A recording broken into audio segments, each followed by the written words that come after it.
Hey, Jules Blessed Vegan, and as always, welcome to my channel. And for those who are new, I know you can benefit. I wanted to tell you about a very cool assembly, if you will. It was an It was supposed to be a field trip, but because we didn't have money for buses, we had the field trip come to us. And it was interactive. I'm not sure what to call it. Anyway, it was based on STEAM, which was previously STEM, and each letter stands for S, science, T, technology, E, engineering, A, arts, and M, math. And so, ideally, whatever the activity is, it should include all of those components. And it was really fun. It was actually called the STEAM Arcade, and it had a whole bunch of games, but they weren't traditional video games. They were much more similar to the early day Atari, which was one of the first anyway, where it just has the, ping pong thing going up and down. And, oh, guy, I can't even think of all of the games. They were kind of like old games, but the point was to show children not only the history of games, which was kind of cool. It had a timeline from, 30 BC and stuff like that. And then also just to show them how really everything is made up of binary code of zeros and ones. And the children got to get in there and play those games. And it was really cool because it was in many ways old school, but it really just showed the foundation. You had to really think, like one of them, there were 4 people at the table and it was simply lights lighting up. Depending on which color yours were. And the lights could be anywhere on the table. And another one was, it's kind of funny, they had a pinball machine, but it wasn't an actual metal ball like I was used to when I was little. It was all digital. And like I said, they had that ping pong. They had one that was a wand that you had to very carefully go up and down and you couldn't touch the metal. They had something similar to the game Operation, but children were fishing out ducks and stars. And so it was kind of all a ripoff, really, because they couldn't use the actual classical games, but the concepts were much the same. And it was really cool because the children had to think. They're used to not thinking. Of course, none of it was violent. It was all just fun and joyful and just healthy competition. But what I wanted to share with you was they had posters all over the room about the foundations of games, and I felt like this poster applied to everything. So it says the 3 C's of game design. The 3 C's of game design. And this kind of made me think about designing your food program or the success that you want in caring for your health. So number 1, the first C was challenge. And it says in order for a game to feel satisfying, we need some sort of goal or objective to achieve. A game without challenge is a toy. It's still a lot of fun, but not the same as a game which has goals and challenges.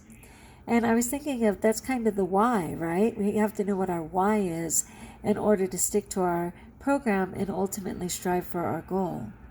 So it's challenge, but it reminded me of the why. Number 2 was choice. And it says, the choices we make are reflections on our skill in the game.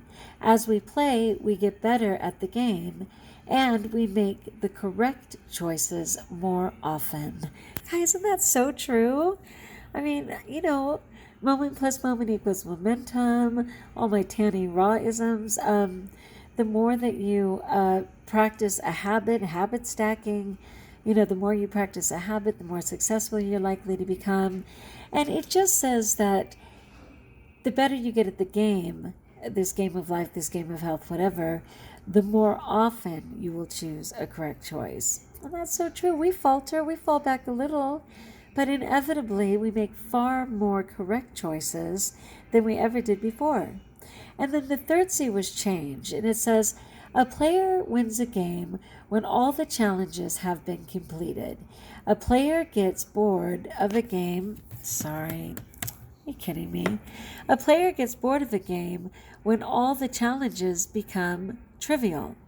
Change is how we prevent players from becoming bored.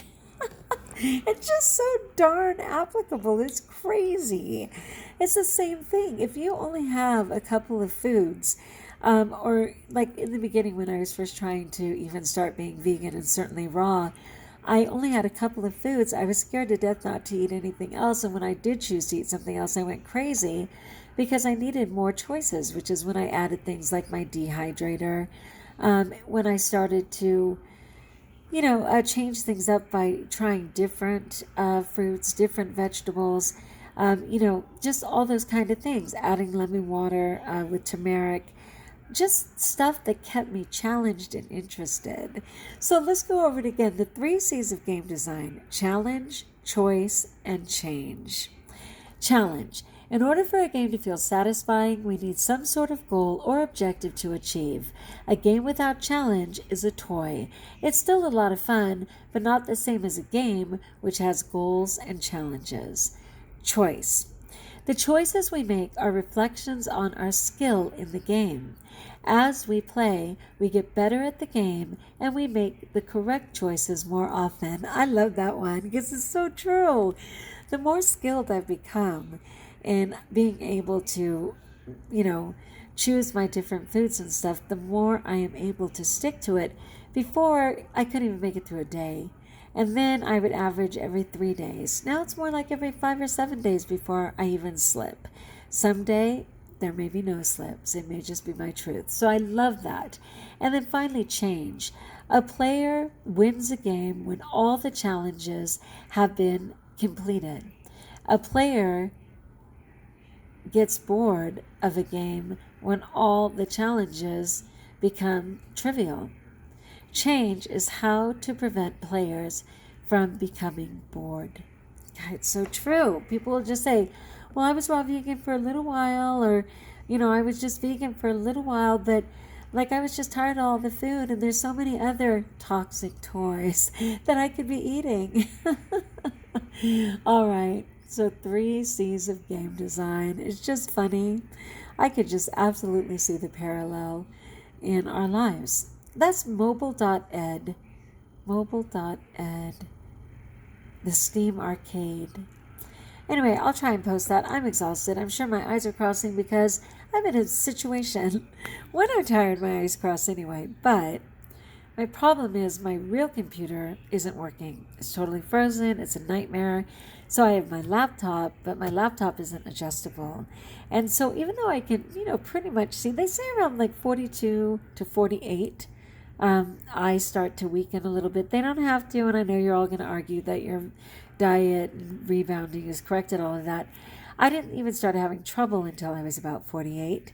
But now I'm 53, so that was 5 years ago.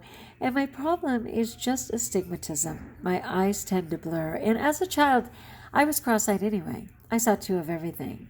And I wore glasses for years. And then I didn't. For 25, 30 years, I didn't wear them at all. And now I'm kind of going back, which is why occasionally you see my cheaters on my head. But I'm so arrogant that I don't want you to see this hotness. Mostly because of this reflection. These are dollar store, right? They're just dollar store, and I just use them every once in a while. So I'm bravely trying to see the screen, which I cannot enlarge, and inevitably my eyes will cross because I'm exhausted. All right, that's another insight into Jules Blessed Being and just doing this planet, right? Okay, my friends, like if you like. I hope you do like and have an opinion on those 3 C's. I think it's brilliant. Like if you like, join us if you haven't. Leave comments so that I may support you. And best of all, know that you're blessed.